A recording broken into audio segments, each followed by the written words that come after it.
ন্যায় চাই 10 দিনে। মাত্র 10 দিনের মধ্যে জুবিনকে ন্যায় দেওয়ার দাবিটি তুলেছিলেন পত্নী গরিমা শইকীয়া গর্গ।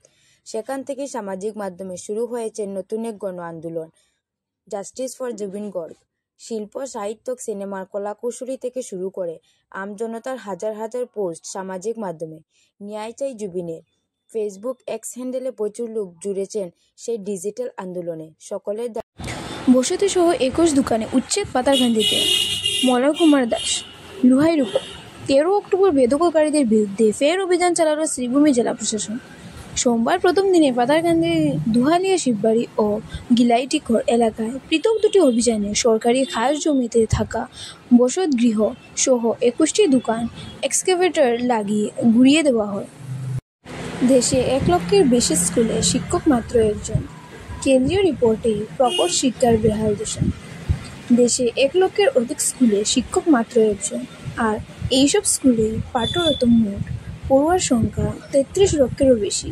এক্ষেত্রে আবার এগিয়ে অন্ধ্রপ্রদেশ এবং উত্তরপ্রদেশ। সম্প্রতি দেশের শিক্ষা পরিকাঠামো নিয়ে এমনই তথ্য দিয়েছে কেন্দ্রীয় শিক্ষা মন্ত্রক।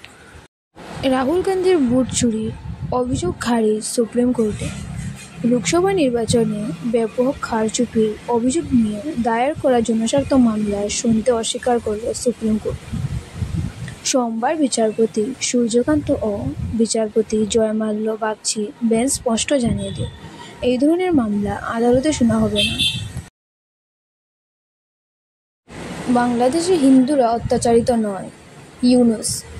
বাংলাদেশের সংখ্যালঘুর উপর হিংসার অভিযোগ ফের একবার অস্বীকার করলেন অন্তর্বর্তী সরকারের প্রধান উপদেষ্টা মোহাম্মদ ইউনূস।